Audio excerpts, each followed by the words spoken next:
उखाणा. उखाणा म्हणजे आनंद. आपल्या जोडीदाराचे आयुष्य वाढावे म्हणून उखाणा. आपली संस्कृती जपणारा मराठी ठेवा म्हणजे उखाणा. आपल्या घरी कोणी पै पाहुणा आला अगर पाहुण्यापैकी यांना त्या कारणाने आपला कोणाशी संबंध आला म्हणजे मानवी स्वभावाला आपले म्हणून खास असे काही करावेसे वाटते. समोरचा माणूस बघून त्याच्या इतमामाप्रमाणे व आपल्या ऐपतीप्रमाणे अशा वेळी काही देवघेव केली जाते. आपला व इतरांचा मानपान राहील हे पाहिले जाते.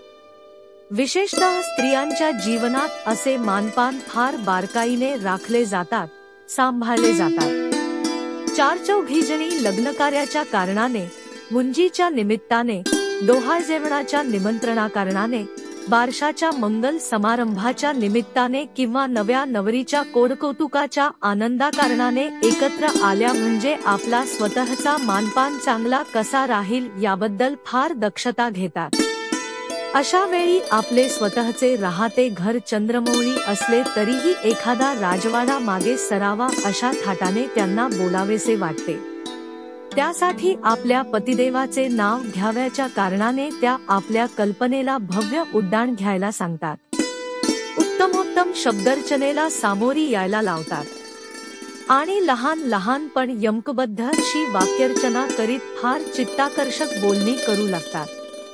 कधी हे बोलणे लहानसे, आटोपशीर असे असते तर कधी ते बरेच लांबतेही.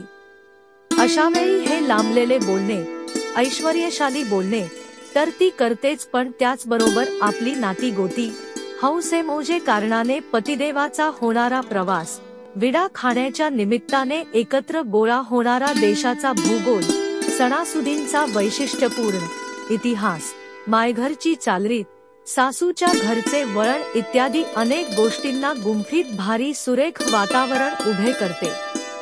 ऐकणाराची मती अशा वेळी गुंगून जाते आणि बोलणाराच्या चित्ताची सावधानता भंग पावते. कारण या परीच्या बोलण्याकारणाने बुद्धिवैभवाची पारख होते, पठांतराची चाचणी घेतली जाते आणि घरच्या चालीरीतींचा थांगपत्ता लागतो. म्हणून नव्या नवरीच्या जीवाची नुसती धांदल उडून जाते आणि म्हाताऱ्या सवाष्णीची लाजून लाजून पुरेवाट होते. स्त्रियांच्या तोंडवळणी पडणाऱ्या या प्रकारच्या बोलण्याला उखाणा अगर आहाणा म्हणतात. हा उखाणा कधी भव्यदिव्य विचार बोलून दाखवतो तर कधी थट्टामस्करी अगर विनोदही निर्माण करून मोकळा होतो. त्यामुळे एक प्रकारच्या ईर्षेनेच पतिदेवाचे नाव घेण्यासाठी स्त्रिया उखाण्यांचा वापर करताना दिसून येतात.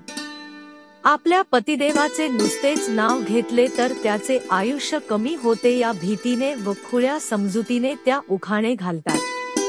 फुगडी खेळताना देखील मुलीबाळी असे उखाणे घालीत असतात आणि मोठ्या बायका सहजगत्या बोलताना सुद्धा म्हणींचा वापर करताना दिसून येतात. जी गोष्ट बोलायची ती साधी सरळ अशी बोलताना काव्यमय रीतीने बोलणे त्यांना अधिक आवडते. स्त्रियांच्या प्रमाणेच पुरुष मंडळीही आपल्या पत्नीचे नाव घेताना क्वचित प्रसंगी उखाण्यांचा वापर करताना आढळून येतात. परंतु हा भाग अपवादात्मकच होय. पतीचे नाव घेताना जसे उखाणे घालतात तसेच ते रुखवताचे वेळीही घालतात. मात्र या प्रकारच्या उखाण्यामध्ये अतिशयोक्तीची भाषा अधिक असते वा विनोदाला भरपूर वाव दिला जातो. म्हणून अशा उखाण्यांना फोडणी अगर लवंगी मिरचीची उपमा दिली जाते. रुखवतासाठी वापरल्या जाणाऱ्या उखाण्यांच्यामुळे कित्येकदा लग्नघरातील वातावरण भारी तंग होऊन भांडणे उभी राहतात. परंतु आला आला रुखवत, त्यावर ठेवला भोत, वाकडा तिकडा आणा घालू नका दुहीकडच जमले गोत, असा इशारा देऊन त्याला पायबंद घातला जातो. आणि मुलीकडील मंडळींनी मुलाकडील मंडळींना व विशेषतः नवरदेवास आणलेल्या या न्याहारीला शोभा येईल याची खबरदारी घेतली जाते. म्हणून या प्रकारच्या बोलण्याचा समावेश जसा मानपानात होतो तसाच तो आहेरातही जमा होतो. त्यासाठी या प्रकारच्या बोलण्याची जेवढी चंगळ असते तेवढीच तारीफही केली जाईल याबद्दल दक्षता घेण्यात येते.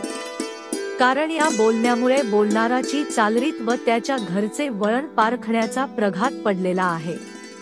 त्यामुळे लुगडे चोळी देऊन, भांडीकुंडी घेऊन, पैसा अडका मोजून अगर करणीधरणी करूनही जो मानपान लक्षात घेतला जाईल व ज्या आहेराची चर्चा होईल त्यापेक्षाही या बोलण्याकारणाने होणारा मानपान आणि आहेर अधिक मोलाचा ठरतो.